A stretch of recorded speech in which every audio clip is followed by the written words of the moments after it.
chairpersons, colleagues and friends. First of all, let me thank Jodhir sir and his team for giving me an opportunity to present here.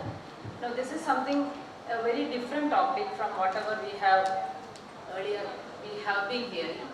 So, we conduct a lot of CMEs these days. We are updated regarding the treatment patterns, etc. But still, the population of diabetic patients are increasing. And one of the major factors that is contributing to this is what is known as clinical inertia in diabetes, or whatever disease management we doctors have an inertia in treating. So I'll be dealing with these topics in the next few minutes. As you all know, diabetes mellitus is a chronic health disorder, and the number of diabetic patients and those patients with complications are all increasing day by day. And this is the projected global picture. By 2045 we will have this much amount of diabetes in all over the world. The number of drugs that we are using are increasing, or we have a lot of drugs to our disposition, but still the number of diabetic patients and those with complications are increasing.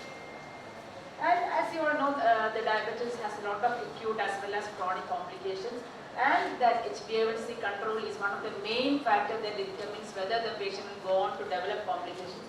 This is the rate of HbA1c, the level of HbA1c and the rate of developing complications.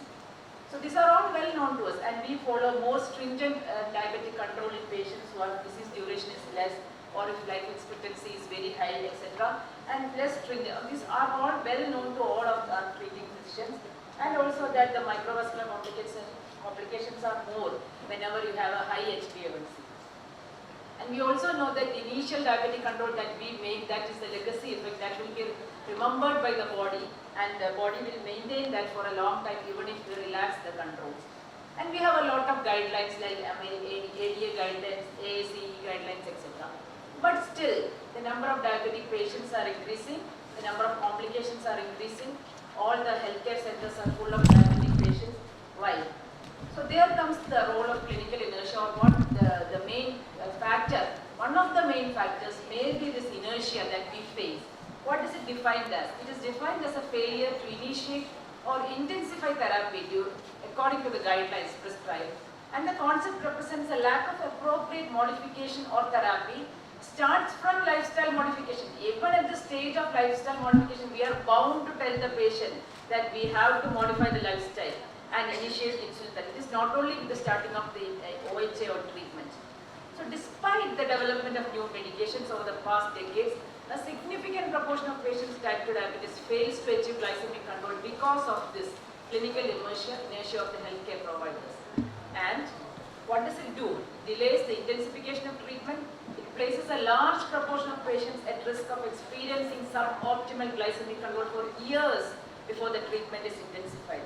So I as well as you know that in our clinical practice we face this. And this is one of the good definitions that is given by Dr. Reach regarding clinical inertia. It is actually an evidence practice gap. An evidence practice gap is defined as a difference between what we know from best available research and what actually happens in practice. And there is something known as reverse clinical inertia, where we fail to tailor the therapy whenever the therapy is no longer required. Now this is one of the criteria proposed by Ravindran et al. Regarding clinical inertia. I think this is good for identifying whether we have clinical inertia or not.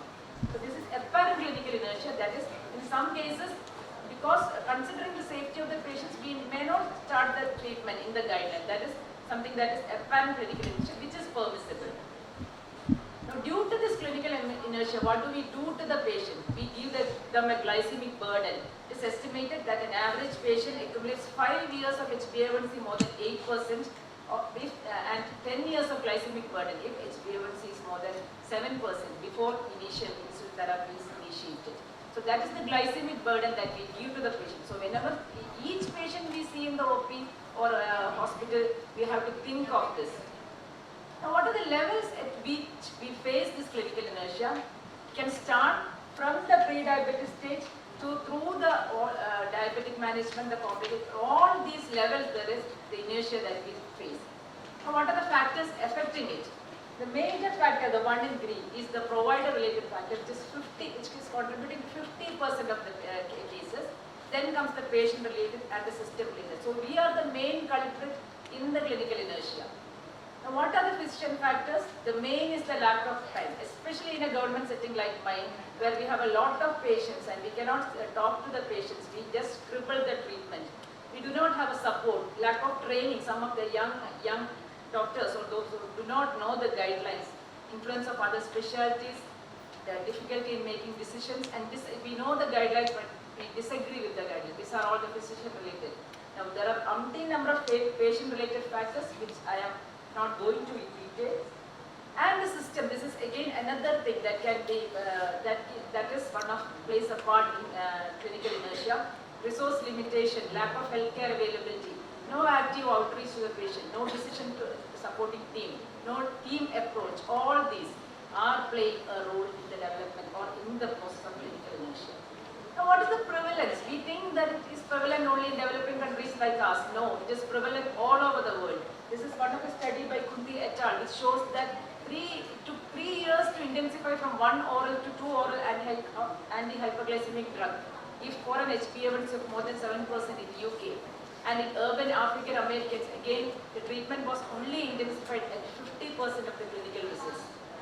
The Dawn study in Japan shows that the mean HbA1c under the patients under the physician care was 7.5%, and multiple reasons for not starting insulin were deemed to be clinically insufficient. So this clinical inertia is present all over the world. It is distributed worldwide. So what are the outcomes? What outcome do we expect? What happens if you have this inertia? You know that medication taking is crucial to attaining and maintaining target glycemic controls, which in turn is associated with lowering of risk factors for short as well as long-term health complications. And as you can see, a 1% increase in medication taking will save around $65,000 for over 3 years. And the probability of acute complications was reduced from 24.11% to 13.42% with more than 80% medication taking. That is the difference that we can make if you practice the guidelines that you read. And the long-term complications of therapeutic inertia can lead on to all these microvascular complications at an earlier age, like MI, heart failure, stroke. Everything can be prevented if you prevent the clinical inertia. Now the failure to intensify medical treatment with a 3 month after the initial HbA1c of more than 9% will increase the cases of diabetic retinopathy from 2.2 to 10 cases per 1,000 persons. So that is how much reduction you can have if you follow the guidelines in the prevention of not only diabetic retinopathy, any of the complications of diabetes. All these complications can be prevented. So whenever you hear a guideline, try to put it into practice. Now this is another study that came which shows that delay in treatment intensification increases the risk of cardiovascular events in patients with type 2 diabetes. So they have found that all these complications are more because of the delay in the initiation as well as intensifying the treatment. So this is what on analysis, this came in one of the journals that shows that 80% of the heart attacks were contributed by clinical inertia in the management of diabetes, hypertension and dyslipidemia. Whenever we manage diabetes, we have to manage the comorbidities also like hypertension, dyslipidemia, etc. according to the guidelines. We may not disagree with the guidelines, but the guidelines are produced after a lot of research. So we have to taper it along according to the patient condition, but we have to follow the guidelines before when we treat a patient. So in patients with HbA1c of more than 7%, the risk of MI, heart failure, stroke, as well as composite cardiovascular events were increased by 67, 64, 51 and 62%. So you can see how much increase is there in patients with all these complications.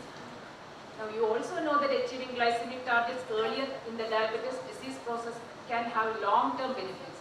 It is shown that in a 10-year follow-up in the Wikipedia study, continued reduction in microvascular risk and appearance of reduction in the risk of MI and all-cause mortality was observed. So it is well known and well documented that a good clinical practice following the guidelines will reduce the mortality as well as the morbidity of the patients. So how do we tackle it? It is very difficult. We can say that we have to practice, but it is very difficult to tackle this clinical inertia. It is not only the physician, the system, the patient, all are responsible for that. Especially in government settings where there are a lot of patients, it is very difficult to tackle. So one of the approaches stepping up in the primary care. It includes including a practice nurse along with the doctor. The nurse should be well trained in the management of diabetes. And once we see the patient, the doctor see the patient, the nurse can speak to the patient, discuss about the insulin, discuss about their worries, and discuss about the clinical protocols, and can keep a follow-up on the patient so that the burden of doctor is not increased, but still the patient will get the optimal therapy. Now, we can have group-based, this was a research article, it showed that group-based diabetes self-management education programs can be there, which can help the patient themselves to know, talk to others, talk to other doctors, patients, and know about the diabetes care, and that will help to educate the patient and reduce the inertia from the patient part, and they can go and approach the doctor, why am I not prescribed this, like that questions can be given, and that can also help in the prevention of clinical inertia. Now there are a lot of digital apps which can be, patient can be educated on these apps, and they can monitor their blood pressure. CGMs are available. They can monitor their blood glucose levels, and they can identify the highs and lows, and they themselves can titrate their insulin doses. Such apps are available. We have online coaching services for the patient so that the doctor need not always be with the patient. The patient can be educated regarding the different types of changes that they can make, and that will help us. And a lot of new technologies including automated insulin deliveries, FDA approved software program using artificial intelligence algorithm. These are all some of the things that can be used to reduce this inertia. And these are all online insulin games, etc., which can help to educate the patient regarding the management. So this is in a nutshell what I told, the different barriers as well as the solutions for the clinical inertia. So we should, at least when we see a patient in OP, we should think of the guidelines and try to put it into practice. Only then CMEs like this will be useful for the patient. So the take-home message is diabetes-related complications are the major cause of mortality and morbidity nationwide. Strict control of blood sugar and related risk factors reduces the complications that we all know. And clinical inertia is a major factor for poor control of blood sugar and other risk factors. And tackling clinical inertia reduces the complications in patients with diabetes, thereby improving their quality of life.